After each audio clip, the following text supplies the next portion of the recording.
Well, we teleported ourselves back 31 years. It's 1994. That's the last time until today that Texas A&M beat LSU here in Death Valley. And this one was a beat down, 49-25. A little surprising there. Texas A&M, KBTX senior sports writer Travis Brown joining me. I'm Tyler Shaw. Who are you, by the way? The sports director. This bearded man that just appeared back out of nowhere. Yeah. Tyler Shaw joins us back from his parental leave. This is his first game, and A&M had a good one for you today. They did. This was a great welcome back, I guess. a nice little party they had here in Baton Rouge. Quite surprising from what we saw after that second quarter to a completely different second half. Just the way that they came together. Now they're 8-0 for the first time since 1992. What impressed you the most in this one? I think it was the way that they bounced back. I mean, that second quarter was probably the worst 15 minutes of football this A&M team has played this season.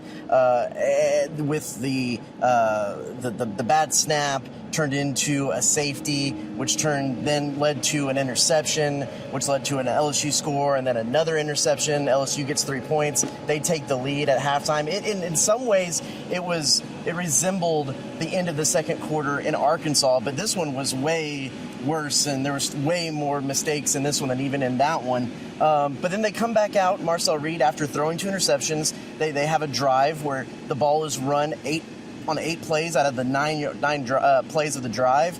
They were able to score a touchdown, and everything just kind of fell back into sync a little bit, to the point where by the end of the third quarter, this coliseum of college football was starting to empty out. And by the end of the game, it was basically, we're standing right in front of where the band and the A&M section were. These were the only people kind of left in the stadium, really. They've celebrated a lot. I mean, this is their 8th win, this year. I mean, they haven't lost yet. So there have been a lot of celebrations after games.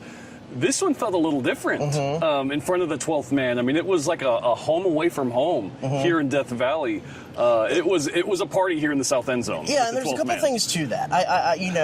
This A&M team is young. They don't necessarily know the entire history of everything that happened here. But I was actually thinking, there's this little press conference room off to the side of the A&M locker room where we go. It is tiny. It is hot. There is not a lot of room to move around in there. But there's so many interesting things that have happened in this press conference room. This is the last place Kevin Sumlin spoke as an A&M head coach before he was let go, because this was the last game of the season. This was the game right before Mike Elko was hired and Elijah Robinson was speaking for A&M. There's so many negative things that have happened coming out of that press conference room. And this is the first time that we've been here, and I've been here, probably now, it's 2016, 5 times. Yeah. That's the first time, of course, that the A&M beat contingent is left with a win, because it's the first time since back in 1994. And so it was just such a little bit of I don't want to say surreal, because we're not fans, we just observe this, but it was a very different experience coming out of that press conference room this time. And I felt like it was a different experience for everyone who's associated with this A&M program, because they haven't seen a win here in a really long time. And then you add on top of that the little bit of a factor with strength coach Tommy Moffitt. He was here for LSU for 21 years. Brian Kelly comes in as the head coach, decides he wants to bring in his own strength guy, lets him go. Now Moffitt's here at A&M. He got a Gatorade bath after the game. There were so many factors of so much to play for in this game that I think that all kind of got released when that final buzzer sounded. Very different vibes here, coming with a win. We talked about this even before this win.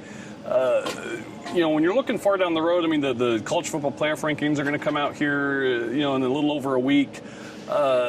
When you start looking towards the postseason, we say it's kind of A&M's to lose at this point, what they've established. So this was before this LSU win. Even at 7-0, let's say they had dropped this one, they're still in the driver's seat to get to Atlanta and represent the SEC for the title game.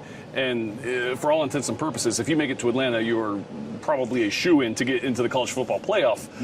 They're kind of in that uncharted territory. Everybody, 2016 was close enough that when it was 6-0 and 7-0, okay, it's 2016. They passed that 2016, then it goes all the way back to 1994, and now you're looking at 8 wins, which is going back to 1992.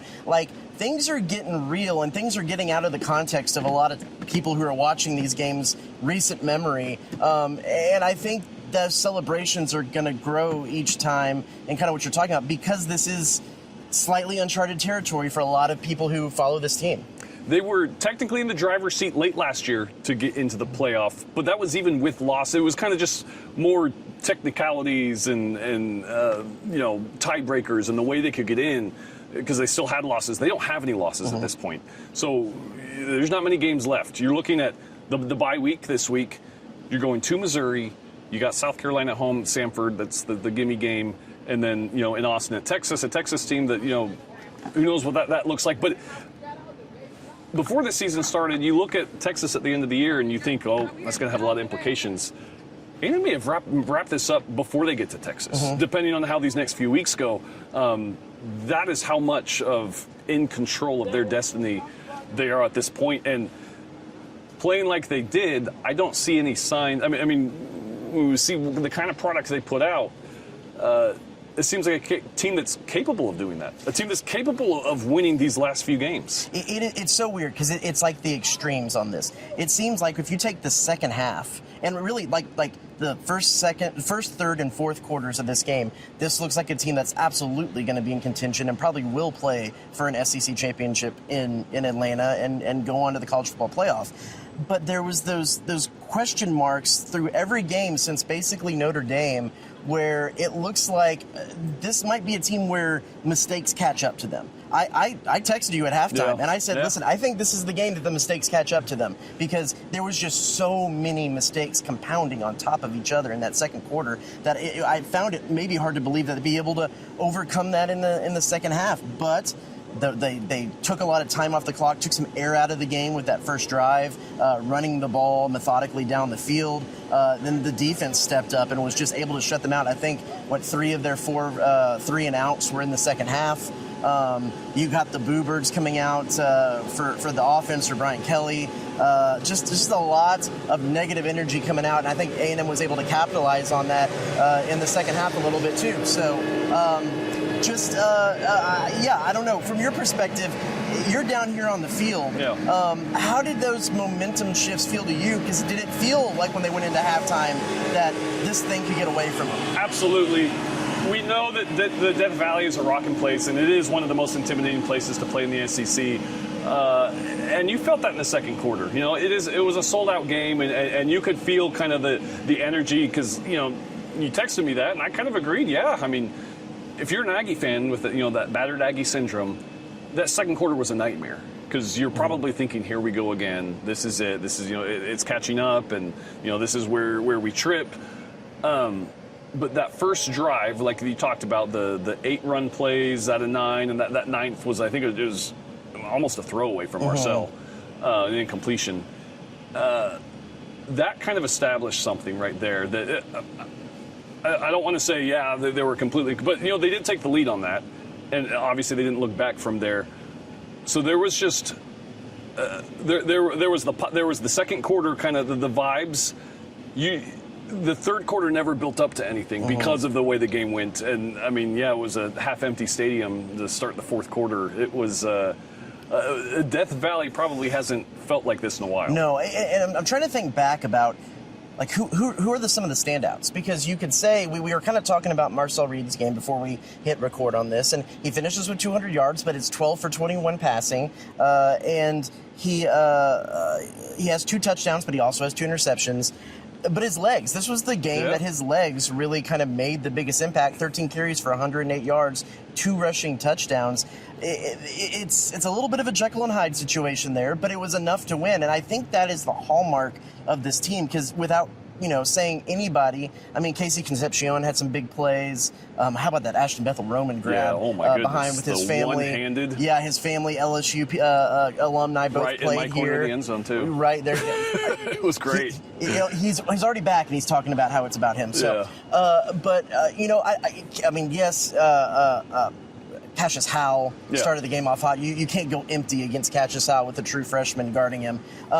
But it's less about who stood out, who was the star of the game, and more about this team just kind of always finds a way to win. Yeah. Whether it's the pass game isn't going, so we're going to go to the run game. Whether it's the offense isn't clicking, so the defense is going to win it. Whether it's they establish the run and that's how they win. Like, they have so many ways to win a game, and I think that's been the story of the season so far. Well, and the impressive thing too with the how they were able to establish and dominate on the ground, they're without Le'Veon Moss. And then Reuben Owens even goes down. He exits the game and gets banged up. And it's like they don't miss a beat. You have Jamari and Morrow just step up in there, and Amari Daniels kind of does that, and Marcel Reed is doing what he does. You do jet sweeps to Mario Craver. The offense and the creativity, I think, is what kind of has been the story this season of just how good this team is. And when you have the offense and the defense, like they did in the second half, kind of complement each other, it's a hard team to beat. Now, I don't know if I'm too worried about it because this, again, I think we agree the second quarter was the worst quarter we've seen all season. That's something you don't want to see creep up again. Whatever happened there, that's something that, those mistakes could catch up to them. But again, I'm not worried looking at that just because of the way that they responded in this game. Yeah. I think I think there is maybe a little bit of something to look at again with the run defense. There was a lot of guys when they talk about the misfits. I mean, the halftime interview with Mike Elko, they asked Holly Rowe asked how can the defense be better, and he said the unblocked guys need to make tackles, and that was just kind of his whole answer. They did that better in the second half, but just a lot of the defensive line collapsing inward and leaving a lot of lanes around the outside. Last week Arkansas was able. I kind of thought that the running game the run defense kind of fix itself this week because I think there was a schematic mismatch, if you will, in that last game. But early in the game, they were able to run the ball decently against this AM defense. But then in the second half, it kind of shut down. This is very much a second half team. They've proved that multiple times this season, and especially a second half defense. Yeah, and I think that's going to be key to them when they're getting in these tougher games. Because we're starting to think at Missouri and then Texas playoff games. That second half is going to come critical to them. And you mentioned this earlier, and when we're talking about this, and I kind of want to take a quick. We'll probably talk more about this on the podcast midweek. But something to look ahead on is that today was a big day to look at how the rest of this shapes out for the Aggies, because they have an open week this week, get some guys healed up, get some guys some work. Next week the week after that, they go up to Missouri where Bo Pribula, I can't say his name. Pribula, or I don't know how you pronounce it. Yeah. PR, The Missouri quarterback is taken off the field with an air cast on his leg. That leaves things into big question. They have a true freshman who comes in, spells him, does a pretty good job at the end of the game, but they end up losing to Vanderbilt. So that is something to look out for A&M. They're not going to be, you would think, quite maybe the same offense without their starting quarterback going into that game. And then you have South Carolina, who kind of seemed like they were up against the ropes this season, and then they take Alabama to the wire. So that one looks a little different than maybe before this week started. And then, of course, you have the Sanford. And then Texas needs to fight back again and again win in overtime against one of the teams that was projected to be one of the bottom three in the conference. Right.